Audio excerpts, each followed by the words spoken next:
Morning students, मैं कीर्ति Paroha class 12 की general English की क्लास में आपका बहुत स्वागत करती हूँ।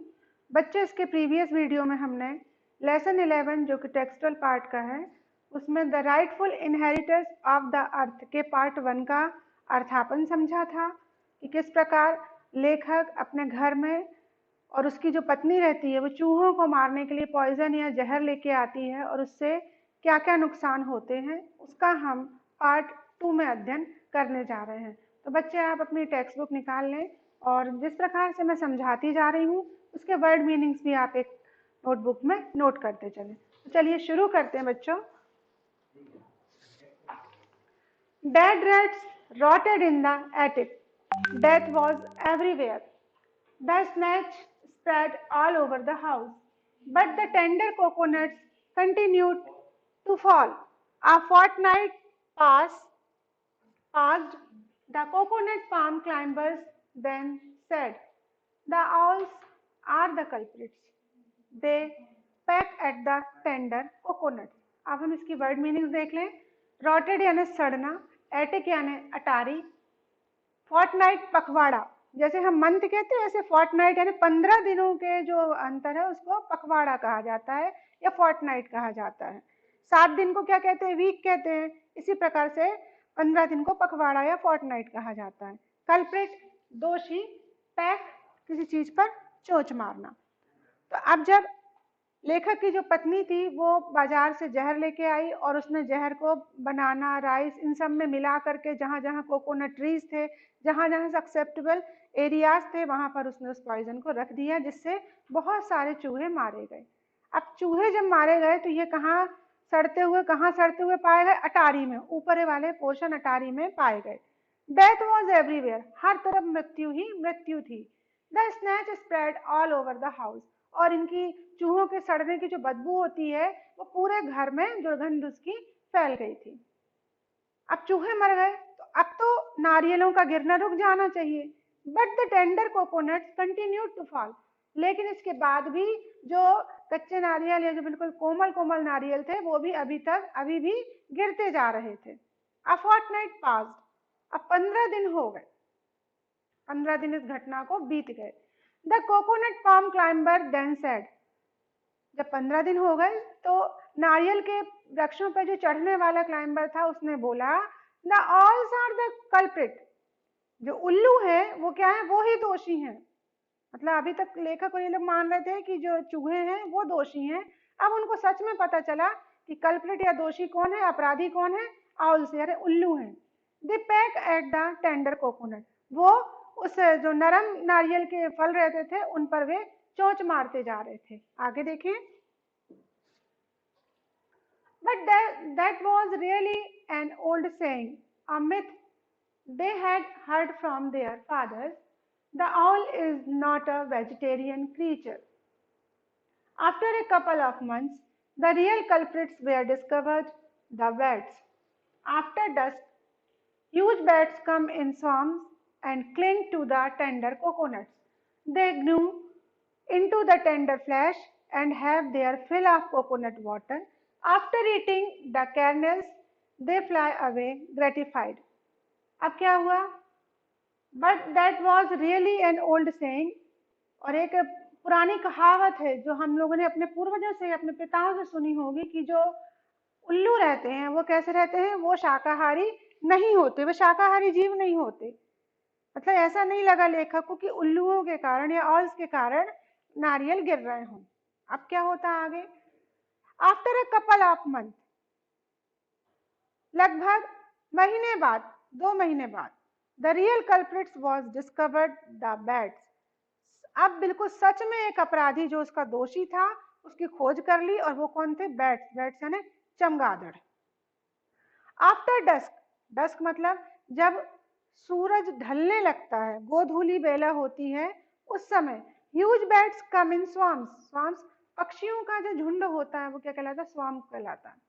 तो बहुत बड़ी संख्या में चमगादड़ झुंड में आते थे।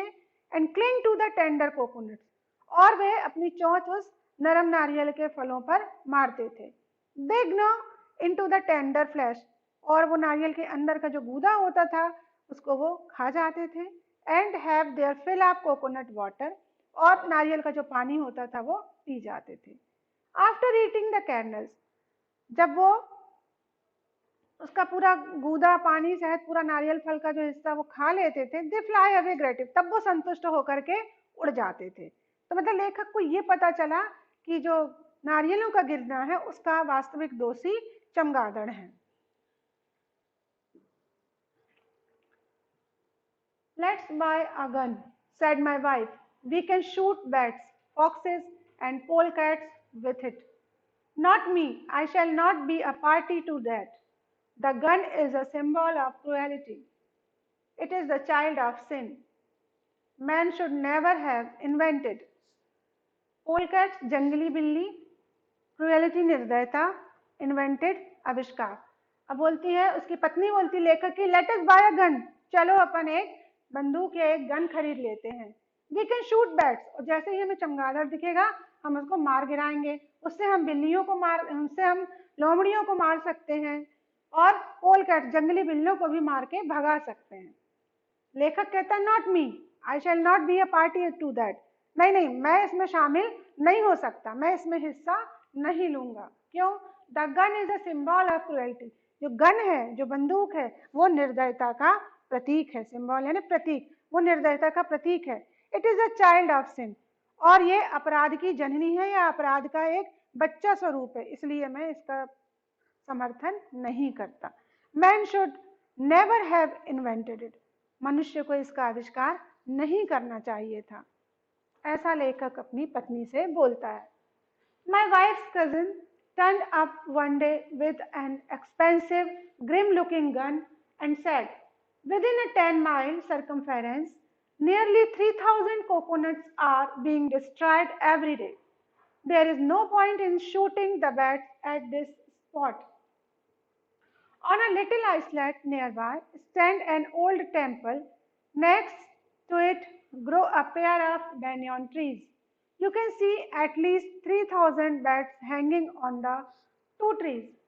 I will finish them off, if not in one day, in 2 to 3 days. Don't you want to witness the glorious sight of 3,000 bats being slaughtered? हम यहाँ वर्ड मीनिंग देखें। ग्रिम लुकिंग आलिशान, सरकमफेरेंस घेरा या परिधि जिसको हम बोलते हैं डिस्ट्रॉयड नष्ट, आइसलैंड द्वीप छोटा सा, टेम्पल मंदिर, स्लॉटेड मतलब मौत के घाट उतारना। अब लेखक तो मना कर देता है अपनी पत्नी को कि नहीं, मैं कोई गन वगैरह नहीं खरीदूंगा और इनकी हत्या नहीं करूंगा और मैं इसमें सहयोग नहीं करूंगा। लेकिन जो वाइफ का कजन, जो वाइफ का चचेरा रहता है भाई, वो एक दिन आ जाता है एक बहुत महंगी और एक आलीशान दिखने वाली गन के साथ, और कहता है कि इस 10 मील के घेरे में, 10 मील तक का जो क्षेत्र है पूरा राउंड में घेरे में 3,000 नारियल जो हैं वो हर दिन नष्ट हो रहे हैं। किसके कारण? इन चमगादड़ों के कारण। There is no point in shooting the bats at this spot, और इस जगह मुझे कोई भी ऐसी जगह नहीं दिखती कि जहां से मैं बैट्स या चमगादड़ों को गन से शूट करके गिरा दूं। फिर आगे, on a little islet near by, यहाँ एक पास में एक छोटा सा द्वीप है। स्टैंड एन ओल्ड मंदिर, ओल्ड टेम्पल, जहां पर एक छोटा पुराना मंदिर है, हम वहां जाएंगे। Next to it grow a pair of banyan tree, और उसी के बाजू में बरगद के वृक्ष के दो जोड़े, थे 2 बरगद के वृक्ष हैं वहां पर। You can see at least 3,000 bats hanging on the 2 trees, आप देख सकते हैं कि वहां पर कम से कम 3,000 से ज्यादा चमगादड़ उस पेड़ पर लटके हुए हैं। यानी लटके, चमगादड़ क्या होते हैं? हमेशा लटके हुए रहते हैं। तो बोलता है उस पेड़ पर 3,000 चमगादड़ लटके हुए हैं। I will finish them of, मैं उनको फिनिश कर दूंगा, उनको मार दूंगा। If not in one day, यदि एक दिन में नहीं मार सका, इन 2 to 3 days, 2 से 3 दिन में तो मार ही दूंगा। Don't you want to witness, witness यानी गवाह, the glorious sight of 3,000 bats being slaughtered, क्या तुम इस बात के गवाह नहीं बनना चाहोगे कि 3,000 चमगादड़ों को मैं मौत के घाट उतार दूंगा? ऐसा किसने कहा? उसकी पत्नी के कजिन ने कहा। I prayed fervently, "Oh bats, save yourselves." It was astonishing A miracle, the bats were saved.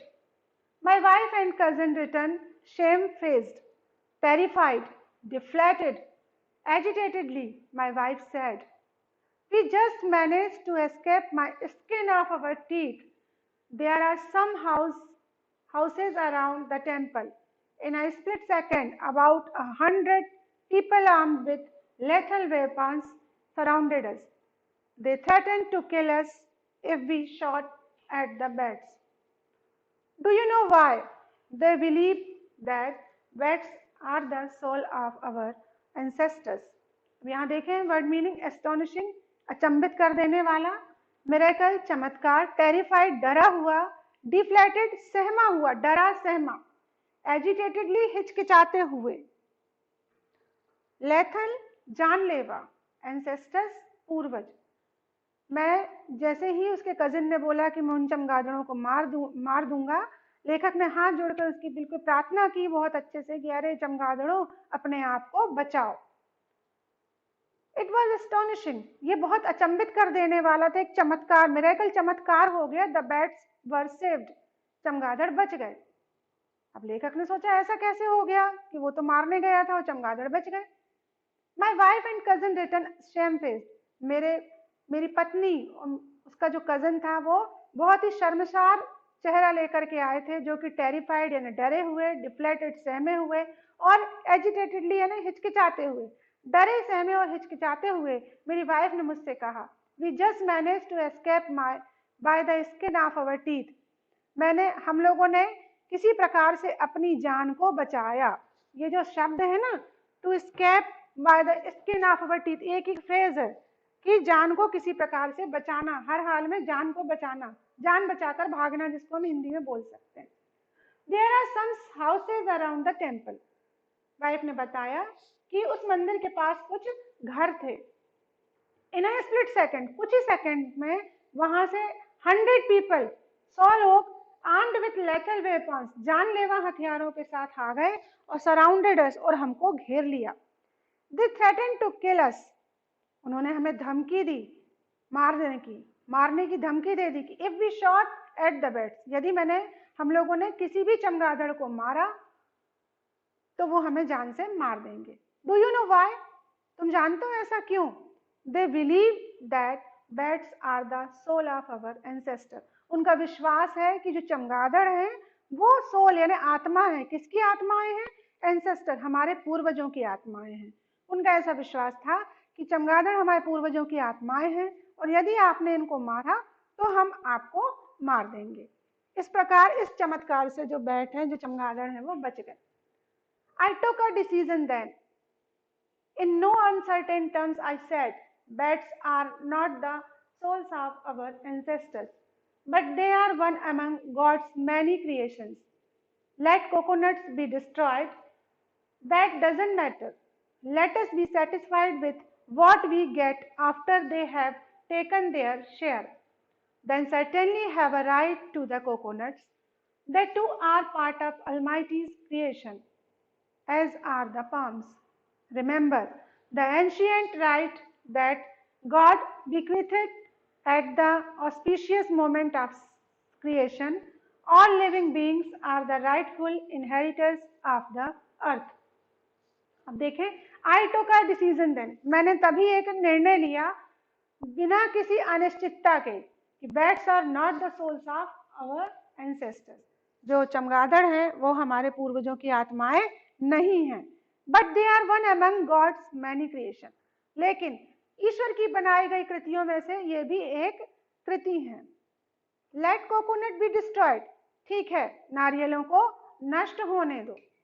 That doesn't matter, ये कोई मुद्दा नहीं है। Let us be satisfied with what we get after they have taken their share, हम जब उन लोग अपना शेयर या अपना हिस्सा ले लेंगे उसके बाद जो बचेगा हम उससे ही संतुष्ट हो जाएंगे। They certainly have a right to the coconuts, उनका अधिकार बनता है कि वो उन नारियलों का उपभोग करें।